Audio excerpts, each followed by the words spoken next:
ओम शांति। बाबा के महावाक्य सुनते हैं। बाबा कहते, मीठे बच्चे, इस जन्म के पापों से हल्का होने के लिए बाप को सच सच सुनाओ और पिछले जन्मों के विकर्मों को योग अग्नि से समाप्त करो। पर्सन खुदाई खिदमतगार बनने के लिए कौन सी एक चिंता फुरना चाहिए? उत्तर, हमें याद की यात्रा में रहकर पावन जरूर बनना है। पावन बनने का फुरना चाहिए, यही मुख्य सब्जेक्ट है। जो बच्चे पावन बनते हैं वही बाप के खिदमतगार बन सकते। बाप अकेला क्या करेगा, इसलिए बच्चों को श्रीमत पर अपने ही योग बल से विश्व को पावन बनाकर पावन राजधानी बनानी है। पहले स्वयं को पावन बनाना है। ओम शांति। यह तो जरूर बच्चे समझते हैं। हम बाबा के पास जाते हैं रिफ्रेश होने के लिए। वहाँ सेंटर्स पर जब जाते हैं तो ऐसे नहीं समझ सकते। तुम बच्चों की बुद्धि में है बाबा मधुबन में है। बाप की मुरली चलती ही है बच्चों के लिए। बच्चे समझेंगे हम जाते हैं मधुबन में मुरली सुनने। मुरली अक्सर श्री कृष्ण के लिए समझ लिया है। मुरली का अर्थ कोई और नहीं है। तुम बच्चों को अब अच्छी तरह से समझ आई है ना? बाप ने समझाया है और तुम फील करते हो। बरोबर हम बहुत बेसमझ बन पड़े थे। ऐसे कोई भी अपने को समझते नहीं हैं। यहाँ जब आते हैं तब निश्चय बुद्धि होते हैं। बरोबर हम बहुत बेसमझ बन गए थे। तुम सतयुग में कितने समझदार विश्व के मालिक थे। कोई मूर्ख थोड़े ही विश्व के मालिक बन सकते हैं। यह लक्ष्मी नारायण विश्व के मालिक थे, इतने समझदार थे, तब तो भक्ति मार्ग में पूजे जाते हैं। जड़ चित्र कुछ बोल तो नहीं सकते। शिव बाबा की पूजा करते हैं, वह कुछ बोलते हैं क्या? शिव बाबा एक ही बार आकर बोलते हैं। पूजा करने वालों को भी पता नहीं है कि यह ज्ञान सुनाने वाला बाप है। श्री कृष्ण के लिए समझते हैं उसने मुरली बजाई। जिसकी पूजा करते उनके ऑक्यूपेशन को बिल्कुल नहीं जानते, तो यह पूजा आदि निष्फल ही हो जाएगी। जब तक बाप आए तुम बच्चों में कईयों ने वेद शास्त्र आदि कुछ भी पढ़े नहीं है। अब तुम्हें एक सत्य बाप पढ़ा रहे हैं। तुम समझते हो बरोबर सच्चा पढ़ाने वाला एक ही बाप है। बाप को कहा ही जाता है सत्य। नर से नारायण बनने की सच्ची कथा सुनाते हैं। अर्थ तो ठीक है, सत्य बाप आते हैं। अब नर से नारायण बनना है तो जरूर सत्युग स्थापन करेंगे ना। पुरानी दुनिया कलयुग थोड़े ही बनेगी। कथा सुनने समय यह कोई को बुद्धि में नहीं होता है कि हम नर से नारायण बनेंगे। अभी तुमको नर से नारायण बनने का राजयोग सिखलाते हैं। यह भी कोई नई बात नहीं। बाप कहते हैं मैं कलप कलप आकर समझाता हूँ। युगे युगे कैसे आऊँगा? ब्रह्मा का चित्र दिखाकर तुम समझा सकते हो। यह रथ है, यह बहुत जन्मों के अंत का जन्म। पतित अब यह भी पावन बनते हैं, हम भी बनते हैं। सिवाय योग बल के कोई पावन बन नहीं सकता। विक्रम विनाश हो न सके। पानी में स्नान करने से कोई पावन नहीं बनते हैं। यह है योग अग्नि। पानी होता है आग को बुझाने वाला, आग होती है जलाने वाली। तो पानी कोई आग तो नहीं है जिससे विक्रम विनाश हो। सबसे ज्यादा गुरु आदि इसने किए हैं। किन्होंने? ब्रह्मा बाबा ने। शास्त्र भी बहुत पढ़े हैं। इस जन्म में जैसे पंडित था, लेकिन उससे फायदा तो कुछ भी नहीं हुआ।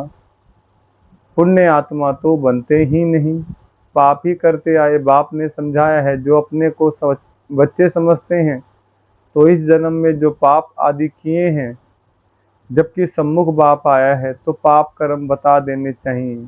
इस जन्म में हल्के हो जाएंगे। फिर पुरुषार्थ करना है। जन्म जन्मांतर के पाप कर्म का बोझा सिर पर है, उसे उतारना है। बाप योग की बात समझाते हैं। योग से ही विक्रम विनाश होंगे, ये बातें तुम अभी सुनते हो। सतयुग में यह बातें कोई सुना न सके। ये सारा ड्रामा बना हुआ है, सेकंड बाय सेकंड यह सारा ड्रामा फिरता रहता है। एक सेकंड न मिले दूसरे सेकंड बाय सेकंड आयु भी कम होती जाती है। अभी तुम आयु कम अभी तुम आयु को कम होने से ब्रेक देते हो और योग से आयु को बढ़ाते हो। अब तुम बच्चों को अपनी आयु को बड़ा बनाना है योग बल से। योग के लिए बाबा बहुत जोर देते हैं, परंतु कई समझते नहीं। कहते हैं बाबा हम भूल जाते हैं, तब बाबा कहते हैं योग कोई और बात नहीं, यह है याद की यात्रा। बाप को याद करते करते पाप कटते जाएंगे, अंतमति सो गति हो जाएगी। इस पर एक मिसाल भी देते हैं। कोई ने किसको कहा तुम भैंस हो, तो बस वह समझने लगा मैं तो भैंस हूँ। बोला इस दरवाजे से निकलो, तो बोला मैं भैंस हूँ, कैसे निकलूँ। सचमुच जैसे भैंस बन गया। यह एक मिसाल बैठ बनाया है, बाकी कोई ऐसा है नहीं। यह कोई यथार्थ मिसाल नहीं है, हमेशा रियल बात पर मिसाल दिया जाता है। इस समय बाप तुमको समझाते हैं, उनके फिर भक्ति मार्ग में त्योहार मनाए जाते हैं। कितने मेले मलाखड़े आदि होते हैं, बाकी इस समय जो कुछ होता है उनके त्योहार बन जाते हैं। तुम यहाँ कितने स्वच्छ बनते हो, मेले मलाखड़े में तो कितने मेले होते हैं। शरीर को मिट्टी मलते हैं, समझते पाप मिट जाएंगे।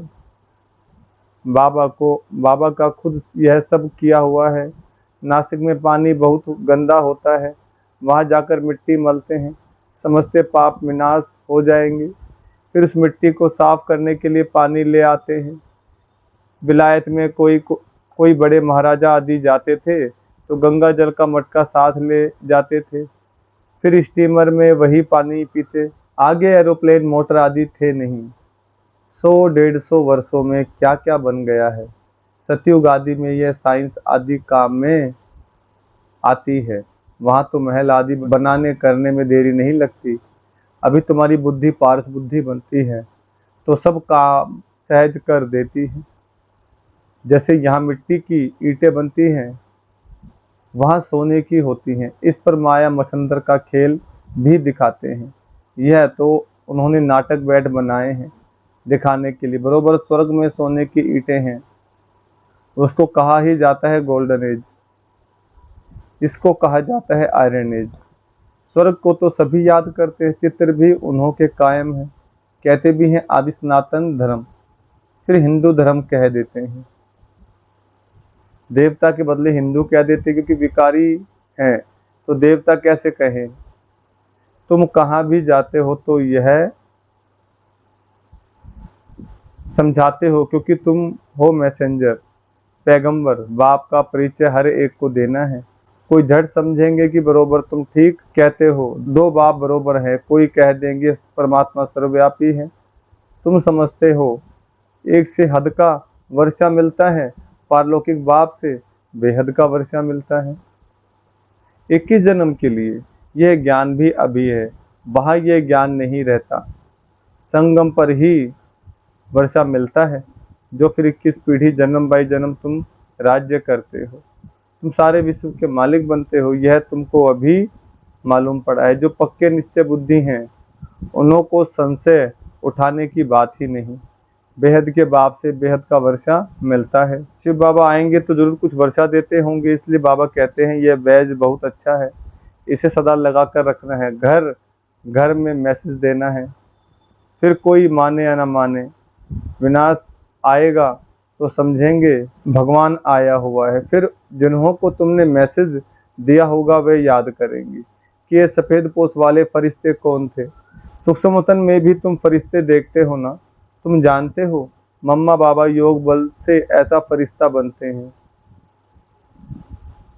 तो हम भी बनेंगे। ये सब बातें बाप इसमें प्रवेश कर तुमको समझाते हैं। ब्रह्मा बाबा के तन में शिव बाबा आकर हम बच्चों को समझाते हैं, डायरेक्ट नॉलेज देते हैं। जो बाबा में नॉलेज है वह तुम बच्चों में भी है। जब ऊपर में जाते हो तो नॉलेज का पार्ट भी पूरा हो जाता है। फिर जो पाठ मिला है वह सुख का पाठ बजाते हैं और यह नॉलेज भूल जाते हैं। तो तुम बच्चे कहाँ भी जाते हो तो मैसेंजर की निशानी या बैज साथ में ले जरूर चाहिए। भले कोई हंसी करे, इस पर क्या हंसी करेंगे, तुम तो यथार्थ बात सुनाते हो। यह बेहद का बाप है, उनका नाम है शिव बाबा, वह कल्याणकारी है, आकर स्वर्ग की स्थापना करते हैं। यह पुरुषोत्तम संगम युग, यह याद करना है शांति धाम और सुख धाम। तुम बच्चे यहाँ आते हो, मुरली सुनकर जाते हो, फिर सुनानी भी चाहिए। ऐसे नहीं सिर्फ एक ही ब्राह्मणी मुरली चलाए, ब्राह्मणी को आप समान बनाकर तैयार करना चाहिए। अब बहुतों का कल्याण कर सकेंगे। अगर एक ब्राह्मणी कहाँ चली जाती है तो दूसरी क्यों नहीं सेंटर चला सकती। क्या धारणा नहीं की है, स्टूडेंट को पढ़ने और पढ़ाने का शौक चाहिए। मुरली तो बहुत सहज है, कोई भी धारण कर सकता है, कोई भी धारण कर क्लास करा सकते हैं। यहाँ तो बाप बैठे हैं, बाप बच्चों को कहते हैं कोई भी बात में संशय नहीं होना चाहिए। एक बाप ही है जो सब कुछ जानते हैं, एक ही एम ऑब्जेक्ट है, इसमें कोई प्रश्न आदि पूछने का भी नहीं रहता। सुबह को भी बैठ बच्चों को याद की यात्रा में मदद करता हूँ, सारे बेहद के बच्चे याद रहते हैं। तुम सब बच्चों को इस याद की मदद से सारे विश्व को पावन बनाना है, इसमें ही तुम उंगली देते हो। पवित्र तो सारी दुनिया को बनाना है ना, तो बाप सभी बच्चों पर नजर रखते हैं ना। सब शांति धाम में चले जाएं, सबका अटेंशन खिंचवाते हैं। बाप तो बेहद में बैठे हैं। मैं आया हूँ सारी दुनिया को पावन बनाने, सारी दुनिया को करंट दे रहा हूँ। करंट माना शक्ति दे रहे हैं, तो पवित्र हो जाएं। जिनका पूरा योग बल होगा वह समझेंगे बाबा अभी बैठकर याद की यात्रा सिखला रहे हैं, जिससे विश्व में शांति होती है। बच्चे भी याद में रहते हैं तो मदद मिलती है। मददगार बच्चे भी चाहिए ना, खुदाई खिदमतगार निश्चय बुद्धि ही याद करेंगे। तुम्हारी पहली सब्जेक्ट है ही पावन बनने की, गोया तुम बच्चे निमित्त बनते हो, बाप के साथ बाप को बुलाते ही हैं। हे पतित पावन ना हो, अब वह अकेला क्या करेगा, खिदमतगार चाहिए ना। तुम जानते हो हम विश्व को पवित्र बनाकर फिर सारे विश्व पर राज्य करेंगे। बुद्धि में जब ऐसा निश्चय होगा तब नशा चढ़ेगा। तुम बच्चे जानते हो हम बाप की श्रीमत से अपने योग बल से अपने लिए राजधानी स्थापन कर रहे हैं, यह नशा चढ़ना चाहिए। यह है रूहानी बात। बच्चे समझते हैं हम हर कलब बाबा इस रूहानी बल से हमको विश्व का मालिक बनाते हैं।